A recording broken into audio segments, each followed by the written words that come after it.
बलूचिस्तान के इलाकों कोयटा, ज़ियारत, कोशिक टॉप, कान मेहतज़ई, खानोज़ई, शीला बाग और मुस्लिम बाग में बर्फ़बारी हुई। राबता सड़कें बंद हो गईं। दादो की तफरीही मकाम गोरख हिल स्टेशन पर भी मौसम सरमा की पहली बर्फ़बारी हुई है। दर्जा हरारत -2 डिग्री तक गिर गया। कराची में भी शदीद सर्दी का राज है। DG मेट महर साहिबजाद खान ने GO न्यूज़ से गुफ्तगू में कहा है कि ज़ियारत, चमन और अतराफ़ के इलाकों में अच्छी बर्फ़बारी हो रही है, लेकिन इस सीज़न में जितनी बर्फ़बारी होती है उतनी नहीं हुई। कोयटा से चलने वाली हवाओं की वजह से कराची में दर्जा हरारत गिर जाता है। सर्द हवाओं का यह सिलसिला 2-4 दिनों में कराची से निकल जाएगा।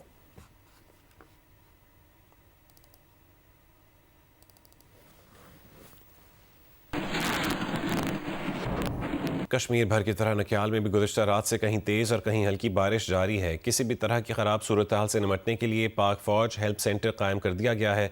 इस बारे में तफसील बताएंगे अब्दुल क़य्यूम ताहिर। जी बिल्कुल, आज़ाद कश्मीर के मुख्तलिफ अज़ला में बारिश और बर्फबारी का सिलसिला जारी है। नकियाल शहर, वादी खंडोर, वादी जंद्रोट, लंजोट, मोड़ा, द्रुती, राजमाल, गोई, मंडेतर, मतरानी और बालाकोट में गुज़श्ता रात से बारिश का सिलसिला जारी है। हालिया बर्फबारी और बारिश से ज़ेर ज़मीन पानी के ज़खायर में इजाफा होगा और फसलों को भी फ़ायदा होगा। नाला मजान, नाला जंद्रोट और दरियाए पुंछ में पानी की सतह बुलंद हो रही है। दूसरी जानब पाक फौज ने शहरियों के लिए हेल्प सेंटर कायम कर दिया है। किसी भी नागहानी सूरत हाल से निपटने के लिए पाक फौज अलर्ट है। मलका कोसार मरी में रात से तेज़ हवाओं और गहरी धुंध के साथ बर्फबारी का सिलसिला जारी है। बर्फबारी की वजह से खून जमा देने वाली सर्दी का राज बरकरार है। ताज़ा तरीन सूरत हाल बताएंगे GO न्यूज़ के नुमाइंदे जवाद शौकत अब्बासी।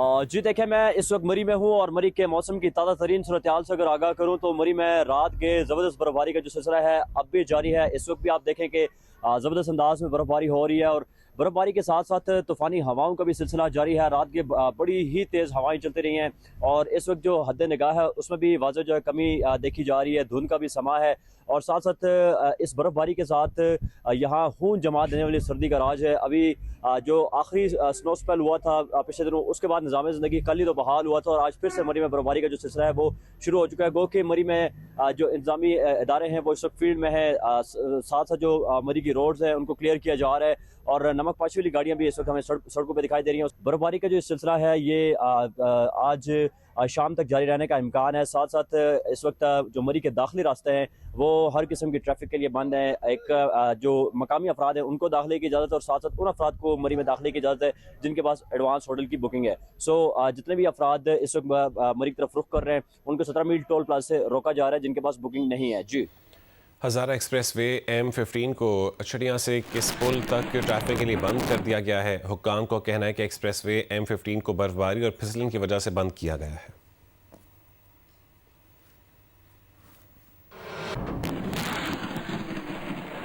हज़ारा एक्सप्रेस वे M15 को छड़ियाँ से किस पुल तक ट्रैफिक के लिए बंद कर दिया गया है। हुक्काम को कहना है कि एक्सप्रेस वे M15 को बर्फबारी और फिसलन की वजह से बंद किया गया है।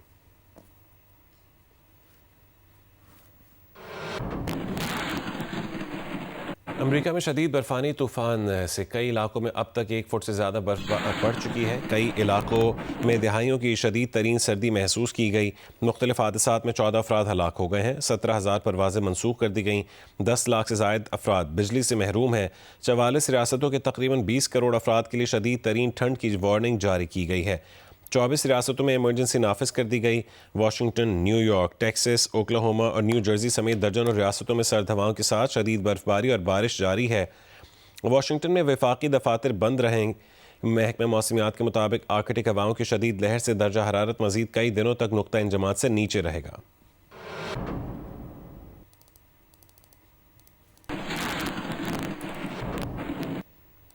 कनाडा में मौसम सरमा के शदीद तूफ़ान से निज़ाम ज़िंदगी मफलूज हो गया। शदीद बर्फानी तूफ़ान ने सूबे ओंटारियो के बड़े हिस्से को अपनी लपेट में ले लिया है। टोरंटो और ओंटारियो के जनूबी इलाकों में 1 फुट से ज़्यादा बर्फ़ पड़ी। टोरंटो में 22 इंच तक बर्फबारी रिकॉर्ड हुई है। गाड़ियाँ बर्फ़ से ढक गईं। टोरंटो के पियर्सन इंटरनेशनल एयरपोर्ट पर 18 इंच बर्फ़ रिकॉर्ड हुई। 900 परवाज़ें मनसूख कर दी गईं। बर्फबारी के बायस 10,000 से ज़ायद सार्फिन बिजली से महरूम हो गए हैं। बर्फबारी से मुतासर इलाकों में स्कूल बंद और बस सर्विसेज मनसूख कर दी गईं। कनाडा के मुख्तलिफ इलाकों में शदीद बर्फबारी कई रोज़ तक जारी रहने की पेशगोई की गई है।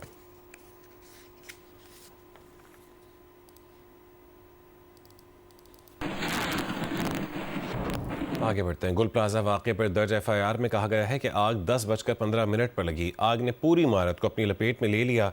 इमारत में आग बुझाने और हंगामी हालात से निमटने के मुनासिब इंतजामात नहीं थे।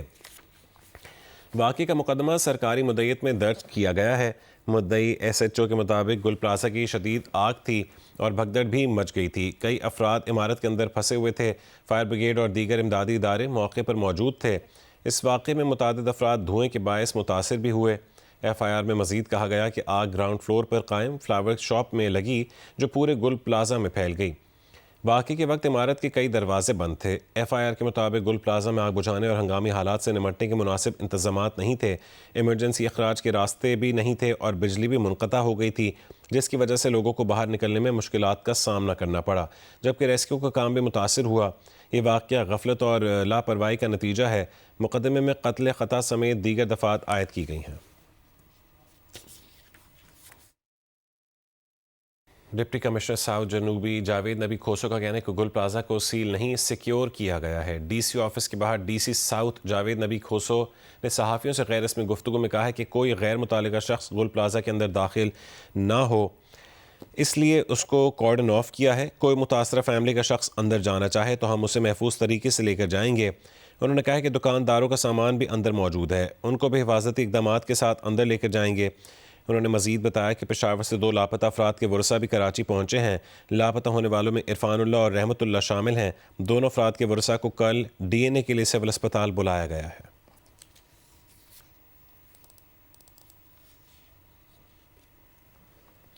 फैसलाबाद में 377 कसीरुल मंजिला इमारतों के सेफ्टी सर्वे में सिर्फ 2 इमारतें ही मयारी हिफाजती इंतजामात की हामिल निकली हैं, जबकि बाकी इमारतों को 30 दिन के अंदर हिफाजती इंतजामात मुकम्मल ना करने की सूरत में सील करने का ऐलान किया गया है। इरफानुल्लाह की रिपोर्ट देखिए। फैसलाबाद में अक्सर कसीरुल मंजिला इमारतों में आग बुझाने के आलात समेत हंगामी रास्ते इस मेयार के मुताबिक नहीं जो किसी बड़े हादसे को रोकने और कीमती जानें बचाने के लिए लाजमी है, जिस पर शहरियों को शदीद तशवीश है। जो बड़े बड़े प्लाजे लोग बना लेते हैं और उसमें फिर ये सेफ्टी के इंतजाम नहीं होते, ये होने चाहिए, क्योंकि इससे हम जो मज़ीद इस किस्म के सानेहात जो होते हैं उनसे हम बच सकेंगे। कमिश्नर फैसलाबाद ने ऐसी तमाम कसीरुल मंजिला इमारतों में कारोबार बंद करने का ऐलान किया है जहां 30 दिन के अंदर हिफाजती इंतजामात मुकम्मल नहीं होंगे। हमारी वार्निंग के बाद काम शुरू हो गया, उसमें पार्शल काम हो भी चुका है। जहाँ जहाँ पे फायर एक्सटिंग्विशर मिसिंग थे उन्होंने लगा दिए हैं, लेकिन जो हमारी इमरजेंसी एग्जिट है, चूँकि ज़रा थोड़ा सा वो सिविल वर्क होता है, थोड़ा टाइम लगता है, हमने उनको 3 हफ्ते का टाइम दिया है। 3 हफ्तों के अंदर से कोशिश करेंगे उससे पहले हो जाए, लेकिन 3 हफ्तों के बाद हम अगर वो नहीं करेंगे तो हम उनको कारोबार करने नहीं देंगे। फैसलाबाद की कसीरुल मंजिला इमारतों में हिफाजती इंतजामात का काम शुरू कर दिया गया है। 30 दिन के अंदर इंतजामात मुकम्मल ना करने पर मालकान के खिलाफ कानूनी कार्रवाई अमल में लाई जाएगी। कैमरामैन अली अरसलान और मोहम्मद उस्मान के साथ इरफानुल्लाह, जियो न्यूज़, फैसलाबाद। अक़वाम मुत्तहिदा में पाकिस्तान के मुस्तक़िल मंदूब आसिम इफ्तिखार ने कहा है कि बैनुल अक़वामी कानून के एहतराम को ऐसी कड़ी आजमाइश का सामना है जो शाज़ो नादिरी देखने में आई है। पाकिस्तान ने खुद भी ऐसी खिलाफ वर्जियों का सामना किया है। हमारे रद्दअमल ने यह हकीकत वाज़ेह कर दी कि जबरन इस्तिस्ना से जन्म लेने वाला कोई भी नया मामूल काबिल कबूल नहीं हो सकता। First, the Security Council should devise effective mechanisms to systematically monitor the implementation of its own resolutions and to take action in cases of persistent non-compliance. Second, the Council should engage the International Court of Justice more systematically where legal disputes on its agenda risk undermining the implementation of its decisions, particularly in situations of prolonged political deadlock. Third, the Council should institutionalize regular legal briefings by the Office of Legal Affairs on situations on its agenda, including on the legal implications of non-compliance with Council resolutions and international treaties, to ensure that the Council's deliberations and decisions remain firmly grounded in international law. Finally, the UN organs and bodies should have easier and more frequent recourse to ICJ's advisory opinions on specific disputes and on fulfillment of the legal obligations of member states and international organizations. President, the international rule of law cannot be sustained by deliberations alone. It requires consistent conduct and credible accountability. If multilateralism is to endure, law must prevail over force, and principles over expediency, and justice over impunity. Pakistan remains committed to a UN Charter-inspired, rules-based international order in which disputes are resolved peacefully, obligations are honored, and the United Nations serves as a true guarantor of peace, justice, and dignity for all. Karachi में MQM Pakistan के chairman Khalid मकबूल सिद्दीकी समेत MQM Pakistan के कई रहनुमाओं की security वापस ले ली गई है। ज़राए के मुताबिक एमक्यूएम पाकिस्तान के कई रहनुमाओं की सिक्योरिटी वापस ले ली गई है, जिनमें एमक्यूएम पाकिस्तान के चेयरमैन डॉक्टर खालिद मकबूल सिद्दीकी, सिंध असम्बली में अपोजिशन लीडर अली खुर्शीदी, रुकन असम्बली अनीस कायम खानी समेत कई अरकान की सरकारी सिक्योरिटी वापस ले ली गई। एमक्यूएम के सीनियर रहनुमा और साबिक वफाकी वज़ीर डॉक्टर फारूक सत्तार की सिक्योरिटी भी वापस ले ली गई है। ज़राए के मुताबिक वजारत दाखिला ने फौरी सिक्योरिटी एहलकारों को वापस आने की हिदायत कर दी है। ज़राए के मुताबिक एमक्यूएम पाकिस्तान के रहनुमाओं का इस मामले पर प्रेस कॉन्फ्रेंस का भी इम्कान है।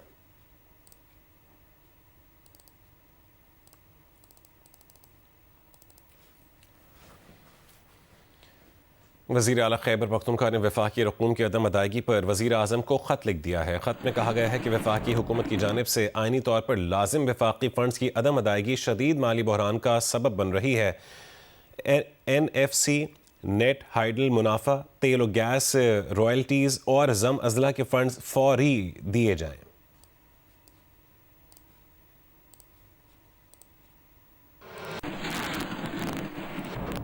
गवर्नर खैबर पख्तूनख्वा फैसल करीम कुंडी ने वज़ीर आला सुहेल आफरीदी के बयान पर तनकीद करते हुए कहा है कि एक पुरअमन सूबा 2013 में PTI हुकूमत के हवाले किया गया था, जो आज दोबारा दहशतगर्दी की लपेट में है। इस तमाम सूरत हाल की जिम्मेदारी सूबाई क़यादत के सिवा किस पर आयद होती है? गवर्नर ने कहा है कि अगर सूबे का चीफ एग्जीक्यूटिव बगैर हुकूमती मंजूरी के इंटेलिजेंस बेस्ड ऑपरेशन होने और इस ऑपरेशन से अपनी लाइल्मी का दावा करे तो ये सिर्फ नाअहली नहीं, गवर्नेंस की तबाही का एतराफ़ है। उन्होंने वज़ीर आला खैबर पख्तूनख्वा को मशवरा दिया कि वो शोबदाबाजी और ड्रामेबाजी को ख़त्म करें। गवर्नर ने कहा है कि KP ख़ास तौर पर वादी तीरा और कुरम के अवाम को इस वक्त तकारीर नहीं बल्कि वाज़ेह क़यादत की ज़रूरत है। वज़ीर आला की तरजीह IDPs की फौरी बहाली और सिक्योरिटी होनी चाहिए, जब सियासी ड्रामा और इंतशार नहीं।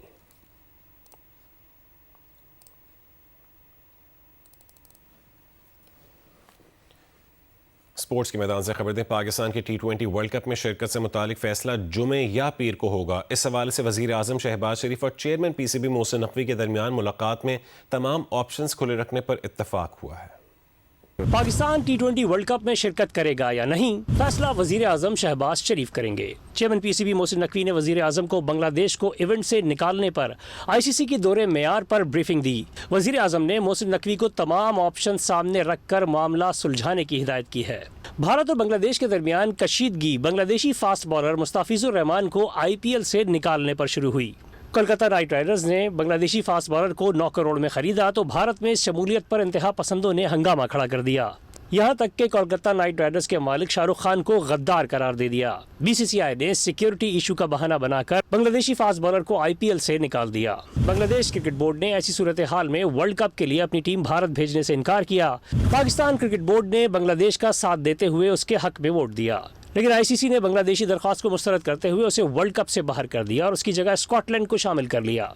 चेयरमैन PCB मोहसिन नकवी ने इसके रद्द अमल में मीडिया टॉक में कहा कि वो बांग्लादेश के साथ खड़े हैं। मेरा ख्याल है बांग्लादेश के साथ ज्यादती हुई है और मैंने ICC की बोर्ड की मीटिंग में भी यही कहा था, आप डबल स्टैंडर्ड्स नहीं कर सकते हैं और इंडिया के साथ आपने उन्होंने ये फेवर किए तो बांग्लादेश के साथ भी यही करें। ICC वर्ल्ड कप में अब पाकिस्तान टीम के खेलने या ना खेलने का फैसला वज़ीर आज़म शहबाज शरीफ करेंगे। याद रहे कि पाकिस्तान इवेंट में अपने तमाम मैचेस श्रीलंका में खेलेगा। वज़ीर आज़म क्या फैसला करेंगे इसका ऐलान पीर या जुमे को होगा। ICC under-19 cricket world cup के सुपर 6 मरहले में पाकिस्तान टीम आज न्यूजीलैंड से मुकाबला करेगी, जबकि पाकिस्तान और भारत का मुकाबला 1 फरवरी को होगा। सेमीफाइनल तक रसाई के लिए पाकिस्तान को दोनों मैचेस जीतने के साथ रन रेट को बेहतर बनाना होगा। ICC अंडर-19 वर्ल्ड कप के सुपर 6 मरहले में पाकिस्तान टीम की न्यूजीलैंड खिलाफ मैच के लिए तैयारियां जारी हैं। खिलाड़ियों ने हरारे में भरपूर ट्रेनिंग सेशन किया, नेट पर बॉलिंग, बैटिंग और फील्डिंग की ड्रिल्स की। पाकिस्तान टीम ने स्कॉटलैंड और जिम्बाब्वे को शिकस्त देकर सुपर सिक्सेस मरहले के लिए क्वालिफाई किया है। कौमी टीम सुपर सिक्सेस में दूसरा मैच बुलावायो में 1 फरवरी को भारत के खिलाफ खेलेगी। पाकिस्तान के फील्डिंग कोच मंसूर अमजद का कहना है कि खिलाड़ियों ने जो फील्डिंग प्रैक्टिस की वो मैचेस में नजर आई। खिलाड़ियों ने शानदार कैचेस किए। और यहाँ आपको खबर दें, पाकिस्तान में खवातीन की पहली professional women's mixed martial arts fighter Anita Karim की फ़ाइट मिस हो गई है। अबू धाबी के वीज़ा मुस्तरद होने के बायस अनीता करीम फ़ाइट में हिस्सा नहीं ले सकेंगी और अनीता करीम की 31 जनवरी को अबू धाबी में MMA फ़ाइट शेड्यूल थी। एक बयान में अनीता करीम का कहना था कि फ़ाइट के लिए कई महीने मेहनत की, लेकिन वीज़ा मसाइल के बायस फ़ाइट में शिरकत नहीं कर सकीं। 3 हफ्तों के अंदर उनकी दूसरी फ़ाइट शेड्यूल थी। वीज़ा जैसे मसाइल खिलाड़ी के करियर को नुकसान पहुँचाते हैं। एथलेटिक्स की वीज़ा मसाइल को संजीदगी से देखना चाहिए।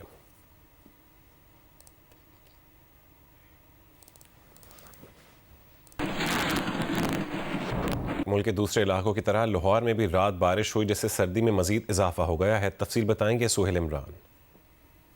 जी, लाहौर में गुज़िश्ता शाम हल्की बारिश का सिलसिला शुरू हुआ था और वो रात देर तक वक्फे से जारी रहा।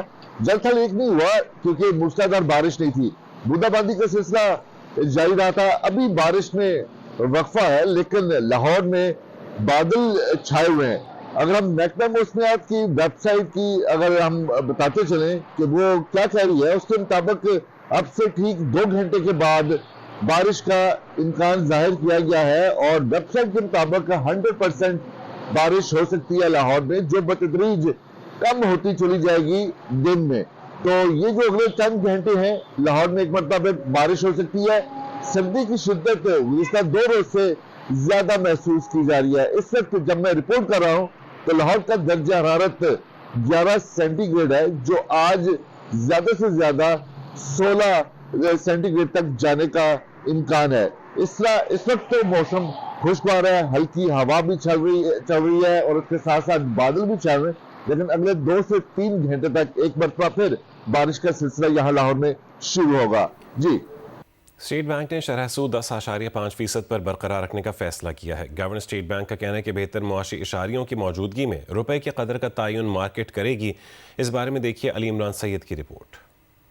शरह सूद बरकरार रखने का ऐलान करते हुए governor state bank Jamil Ahmed ने कहा कि दिसंबर 2025 में मजमूई शरह महंगाई गुज़िश्ता साल की निस्बत 5.6% पर बरकरार रही, लेकिन हालिया महीनों में मखसूस शरह महंगाई 7.6% की सतह पर मौजूद रही। डीजल पेट्रोल खपत में भी इजाफा हुआ है। उन्होंने बताया कि कीमतों के इस्तेहकाम और पायदार मौशी नमू के लिए मॉनेटरी पॉलिसी ने शरह सूद से मुताल्लिक फैसला किया है। जो पॉलिसी रेट है उसको अभी करंट लेवल के ऊपर मेंटेन रखा जाए, तो उसमें कोई चेंज नहीं है, जिसका मतलब ये है कि जो 10.5% पिछली कमेटी मीटिंग में किया था 0.5% की रिडक्शन के बाद वो उसको इस मीटिंग में भी बरकरार रखा गया है। मरकजी बैंक ने बैंक्स की कैश रिजर्व हद 1% कम करते हुए उम्मीद जाहिर की कि अब बैंक्स बेहतर मिकदार में कारोबारी हजरात और अवाम को कर्ज देने की पोजीशन में होंगे। उन्होंने कहा कि 2026 में ही स्टेट बैंक के पास मौजूद ज़खायर तारीख की बुलंद तरीन सतह 20 अरब 15 करोड़ डॉलर से तजावुज कर जाएंगे। गवर्नर स्टेट बैंक ने मजीद बताया कि अब पाकिस्तान की शरह नमू का तखमीना 3.75% से बढ़ाकर 4.25% किया जा रहा है। उन्होंने मजीद कहा कि एक्सटर्नल अकाउंट समेत बेहतर होते हुए मौशी इशारियों की मौजूदगी में रुपए की कदर का तयन मार्केट अज खुद करेगी। कैमरामैन जुबैरुद्दीन के साथ अली इमरान सैयद, जियो न्यूज़, कराची। पंजाब भर में शहरों को खूबसूरत और मिसाली बनाने के लिए ब्यूटिफिकेशन मुहिम का आगाज़ कर दिया गया है। कमालिया को भी तजावुज़ात से पाक और खूबसूरत बनाने का काम जारी है। अमजद सईद की रिपोर्ट देखिए।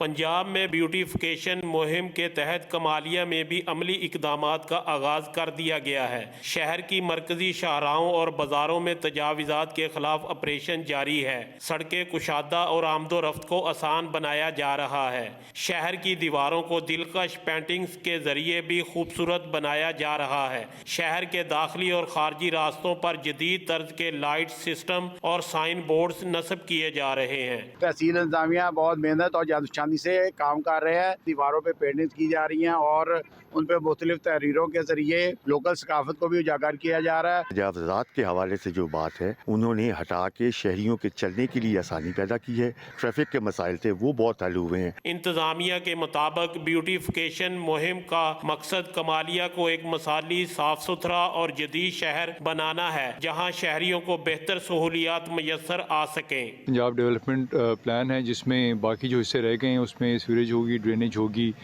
डिस्पोजल होगी और उसके अलावा उसके बाद उस पर टाफटाइल का मरहला शुरू होगा। हमारी ये कोशिश है कि जितनी बेहतर फैसिलिटीज़ हम प्रोवाइड कर सकें शहरियों को वो हम दें। ब्यूटिफिकेशन मुहिम के तहत जारी इकदामात से न सिर्फ शहरों की खूबसूरती बढ़ाने बल्कि शहरी ज़िंदगी में नज़्मो ज़ब्त और बेहतरी लाने की भी कोशिश की जा रही है। अमजद सईद, जियो न्यूज़, कमालिया। मुल्तान में सफरी सहूलियात को बेहतर बनाने के लिए ग्रीन इलेक्ट्रिक बसें चलाने का मंसूबा ताख़ीर का शिकार है। तफसील बताएंगे जौदत नदीम। जी, मुल्तान में ट्रांसपोर्ट की सहूलियात जो हैं वो नाक़िस हो चुकी हैं। शहर में अगर बात करते चलें तो एक्साइज डिपार्टमेंट के मुताबिक तकरीबन 17 लाख के करीब मोटरसाइकिल्स हैं और इसी तरह से 2 लाख के करीब जो गाड़ियां हैं वो सड़कों पर चलती हैं। इसी तरह से अगर शहर के जो ट्रांसपोर्ट सेक्टर की बात करते चलें तो जो वीडा बसेज़ हैं जो कि फ़ीडर बसेज़ के तौर पर यहाँ पर इस्तेमाल की जाती हैं वो तकरीबन 60% के करीब बसेज़ जो हैं वो नाकारा होकर अपने स्टैंड पर खड़ी हुई हैं और तकरीबन 40% जो हैं वो शहर में चल रही हैं। यहाँ पर हुकूमत की जानिब से वादा भी किया गया था कुछ अर्सा कबल के मुल्तान में भी ग्रीन बसेस आएंगी और दिसंबर 2025 में 69 ग्रीन बसेस जो हैं वो मुल्तान पहुंचेंगी। लेकिन बाद में हमें जो ज़िले इंतज़ामिया है उनकी जानिब से बताया गया कि वो 69 से कम करके 45 बसेस कर दी गई हैं जो कि दिसंबर तक 2025 तक पहुँच जाएंगी। लेकिन अभी तक मुल्तान में ग्रीन बसेस जो हैं वो नहीं आ सकी हैं। जबकि पंजाब की दीगर अजला की अगर बात करते चलें तो वहाँ पर ग्रीन बसेस चल रही हैं। यहाँ पर हमने मुल्तान के मुख्तलिफ रूट्स जो ऐसे हैं जहाँ पे किसी किस्म की बस जो है वो मौजूद ही नहीं है, जबकि लोगों की जानिब से कहा जा रहा है कि जो मौजूदा इस वक्त फ़ीडर बसेस चल रही हैं उनकी हालत ज़ार इतनी ख़राब हो चुकी है कि उन पर सफ़र करना उनके लिए बहुत मुश्किल हो चुका है। DHQ अस्पताल मियांवाली में जदीद कैथ लैब फ़ाल कर दी गई है। खैबर पख्तूनख्वा से ताल्लुक़ रखने वाले मरीज़ की एंजियोग्राफी कर दी गई। तफसील बताएंगे नुमाइंदा जियो न्यूज़ मलिक असमतुल्लाह। जी बिल्कुल, अमराज कल्ब में मुब्तला मरीज़ों के लिए वज़ीर आला पंजाब का ऐसा इक़दाम मियांवाली के DHQ हॉस्पिटल में जदीद तरीन सहूलियात और मशीनरी से लैस कैथ लैब कायम कर दी गई है और यहाँ पर जो इंस्टॉल करदा मशीनरी है उसका भी बाकायदा तौर पर टेस्ट कर लिया गया है। और इस हवाले से बताया यह जा रहा है कि वज़ीर आला पंजाब मरियम नवाज शरीफ जो है फरवरी के पहले हफ्ते में मियांवाली में अपने दौरे के दौरान इसका बाकायदा इफ्तिताह करेंगी। यहाँ पर एंजियोप्लास्टी, एंजियोग्राफी और दीगर जो जदीद तरीका इलाज है वो यहाँ पर मुहैया किया गया और ये वज़ीर आला पंजाब का ये ऐसा इक़दाम है क्योंकि इससे पहले एंजियोग्राफी या एंजियोप्लास्टी जैसे मुश्किल इलाज के लिए शहरियों को मियांवाली शहर से बाहर रावलपिंडी और लाहौर जाना पड़ता था। जनूबी वज़ीरिस्तान लोअर में महकमा पुलिस की जानिब से पहली मरतबा जदीद ड्राइविंग सिमुलेटर मशीन नस्ब कर दी गई है जिससे अब मकामी सतह पर शहरियों के लिए ड्राइविंग लाइसेंस के इजरा का बाकायदा आगाज़ हो गया है। तफसील बताएंगे आदम खान वज़ीर। जी, जिला लोअर जनूबी वज़ीरिस्तान में IG खैबर पख्तूनख्वा की हिदायत पर शहरियों को बेहतर सहूलियात फराम करने के लिए यहाँ शुलाम ऑफिस में सिमुलेटर मशीन लगा दिया गया है। इस वक्त मैं शुलाम ऑफिस में मौजूद हूँ। यहाँ पर शहरियों से ड्राइविंग टेस्टिंग का सिलसिला चल रहा है। यहाँ के अवाम के लिए इंतहाई अच्छी सहूलत है क्योंकि इससे पहले यहाँ के लोग भी खान जाते थे तो वो उनको यहाँ पे वाना में डोर स्टेप पे ये फैसिलिटी प्रोवाइड की गई है। लर्निंग शीट देकर उसको ड्राइविंग लाइसेंस बना लेते हैं जो इंशाअल्लाह ताला लोग जो आते हैं और हम उसकी खिदमत करते हैं। शहरियों का कहना है कि इससे कबल उन्हें लाइसेंस के अजरा में काफ़ी मुश्किलात दरपेश थी, अब यहाँ पर उन्हें काफ़ी सहूलियात फराम की जा रही है। DPO का कहना है कि शहरियों को बेहतर सहूलियात फराम करने के लिए मजीद कोशिशें की जा रही है। जी, जियो टेलीविजन पर नशर होने वाली 7 स्काई एंटरटेनमेंट की ड्रामा सीरियल सावल यार पिया की आखिरी किस्त आज रात 8 बजे जियो पर नशर की जाएगी। 7 स्काई एंटरटेनमेंट की ड्रामा सीरियल सावल यार पिया के तीनों मरकजी किरदार पाने के मुंतजिर हैं अपने हिस्से का प्यार। हाशिम नदीम खान का कलम क्या सावल के मुकद्दर की बनेगा रोशनाई, या दानिश नवाज की हिदायत में आल यार की रियाजत को सहनी पड़ेगी तन्हाई। नाजरीन की मुंतजर निगाहें क्या पिया के लिए खोलेंगी राहें। प्रोड्यूसर्स अब्दुल्ला कादवानी और असद कुरैशी। पिया की जिंदगी का अहम फैसला किसके हक में करने वाले हैं, जानिए सावल यार पिया की आखिरी किस्त में, मंगल की रात 8 बजे सिर्फ जियो पर।